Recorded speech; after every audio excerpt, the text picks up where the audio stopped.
When it comes to creating D&D characters, there are two kinds of people. Outside of my 3 active player characters that I use in my weekly games, I also have just a few dozen backup characters just waiting for an opportunity to play them. Like Georgina LaCroix, the human noble who also runs the local black market for exotic beasts and who lost her father at a young age to a griffin attack, and is betrothed to the owner of the nation's largest fleet of merchant vessels, whose ship she's been secretly using to smuggle contraband animals right under his nose.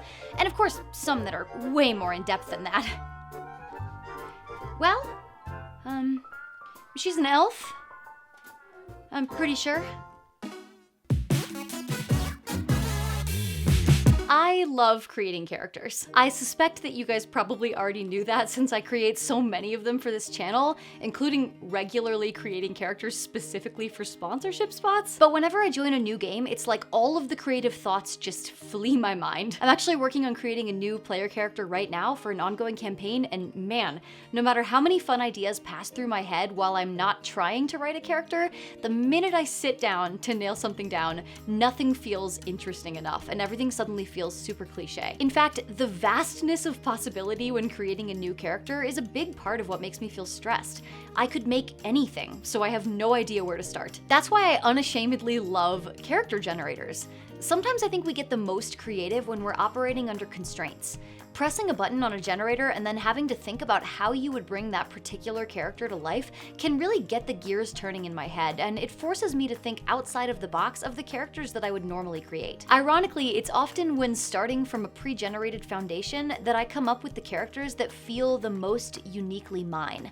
So today, I am going to introduce you to a few of my favorite character generators, and we will come up with a sample character using each of them. And no, I'm not using this to procrastinate on working on my actual character, how dare you!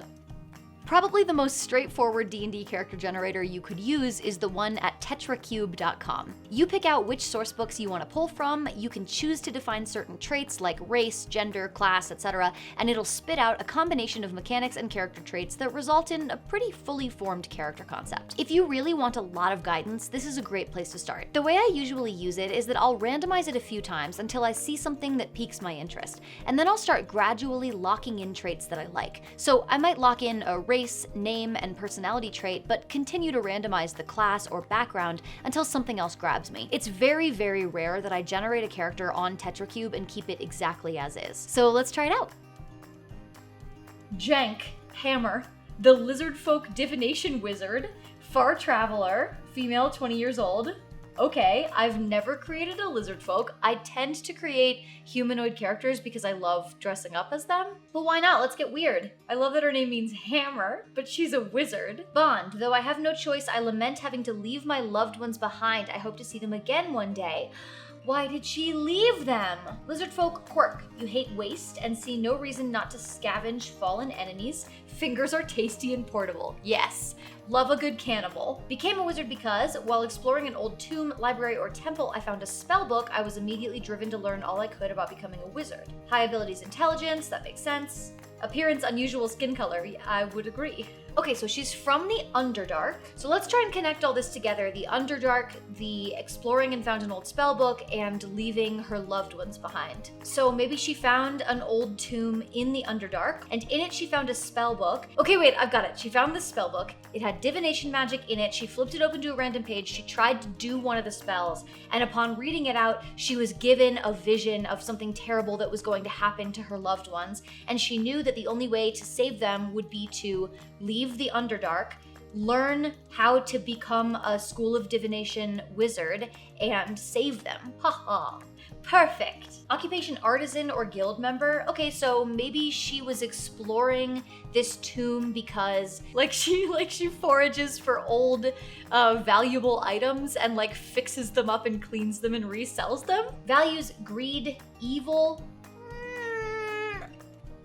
if I were playing this character, I would ditch that. I don't really have any interest in playing an evil character unless I'm like playing an evil campaign, and that's the point. But I do think protective of a valuable possession makes sense. She has this divination spell book that she found that started her on this whole journey, and I imagine she'd be very protective of it. Flaw or secret has a powerful enemy. Ooh, okay, so maybe she worked for someone as a scavenger, like some sort of powerful person in the Underdark who commanded a whole retinue of scavengers. They wanted this spell book, and maybe she stole it from them and left. So now she has this powerful enemy down in the Underdark who wants that book, which would also explain why she's protective of it. A lot of this origin stuff doesn't actually line up with the idea of her being from the Underdark, so that's sort of like a glitch error in this generator. Oh, I guess I should figure out like what she saw in her divination spell that made her afraid for her family. This would be the sort of thing you'd work with the DM on, because you'd basically say, okay, my character had some sort of vision that threatened her family or the Underdark or maybe even the world as a whole. So the DM could then take whatever concepts they have for the larger plot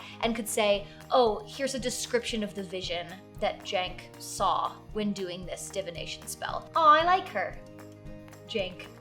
I think this generator works really well as a way to inspire you to combine features in ways that you might not normally combine them, and also as a way to sort of workshop a character concept and get a bird's eye view of how it all looks put together. You could really easily go into this generator with a firm idea of your race and class and background and use it primarily to fill in the personality features. Or you could ignore the personality stuff entirely and use this generator to test out mechanical combinations and just see how they feel to you. It's one of the more flexible and customizable generators, but that also makes it a little bit more complicated and time-consuming to use.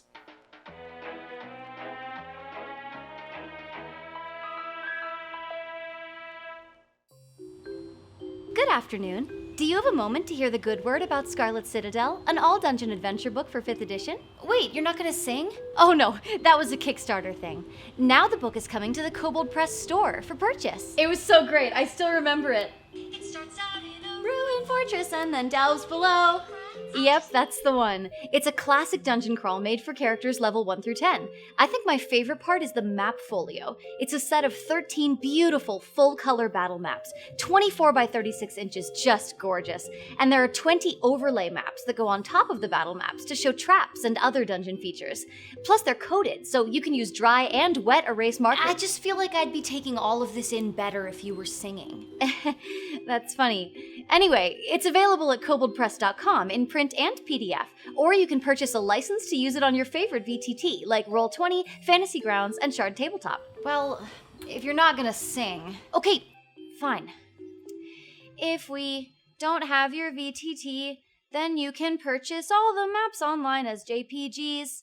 Just click the link, and you will see the Scarlet Citadel in any form that suits your needs. I feel like this one isn't as good. Where's the instrumental? Look, are you gonna buy the book or not? I have 262,000 more houses to visit.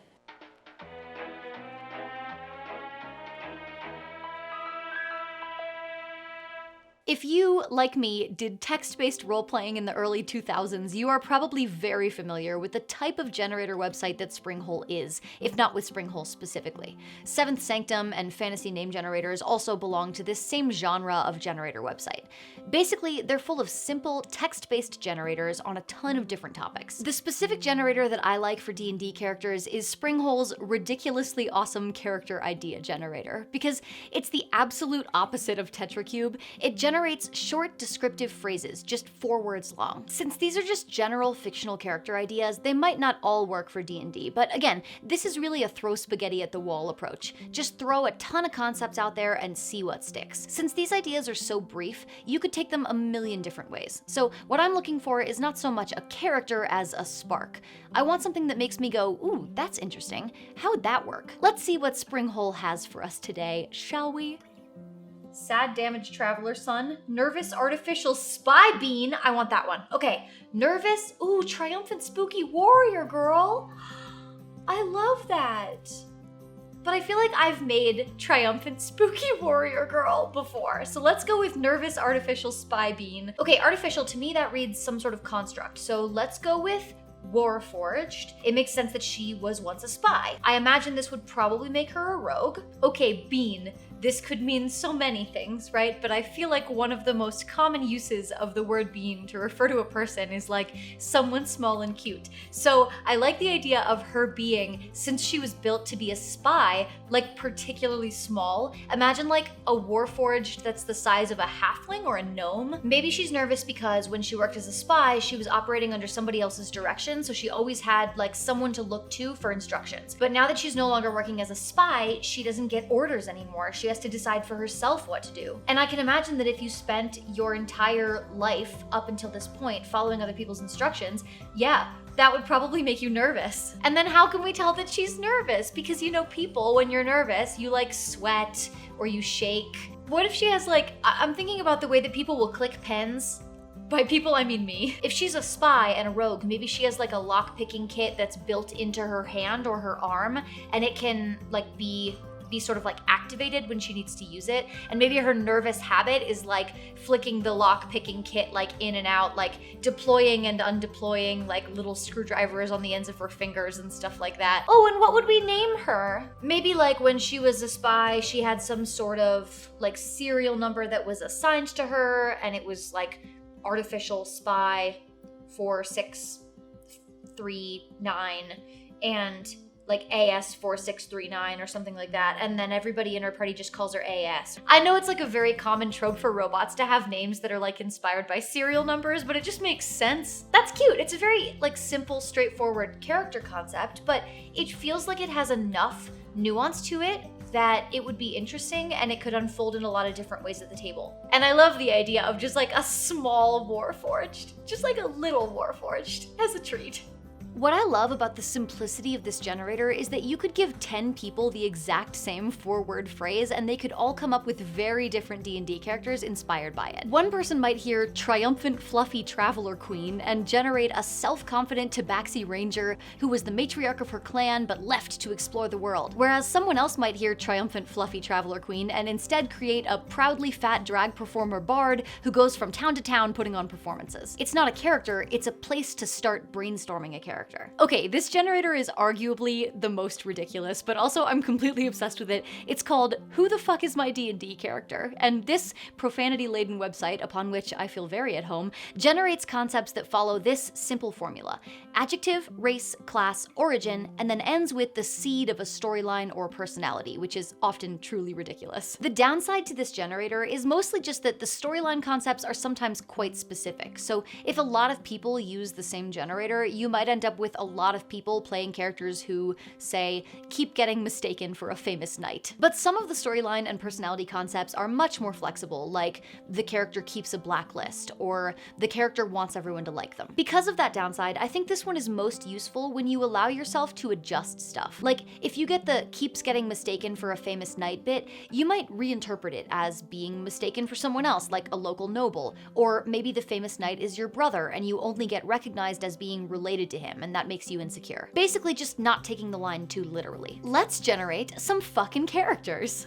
Courageous tiefling bard from a haberdashery who has an outstanding warrant for their arrest. Okay, great. First of all, love tieflings, love bards, love haberdasheries. Who doesn't love hats, right? If hat making is your job, then obviously bardery is not your job, so presumably this is somebody who makes hats for a living but has dreams of being a bard. An aspiring bard, if you will. By day, she works in the haberdashery, constructing hats that will fit over tieflings' various types of horns, and by night, she goes to like open mic nights and practices her poetry or singing or whatever. And she's courageous, she has a strong stage presence, she's not afraid to stand up there on stage and do her thing. The best sort of kickoff for a campaign would be she's working at the haberdashery, she's doing her bard thing, and then the warrant is out for her arrest, and that's why she leaves town and starts adventuring. And I would love to attach the warrant for her arrest to either the hat thing or the bard thing, or maybe somehow both.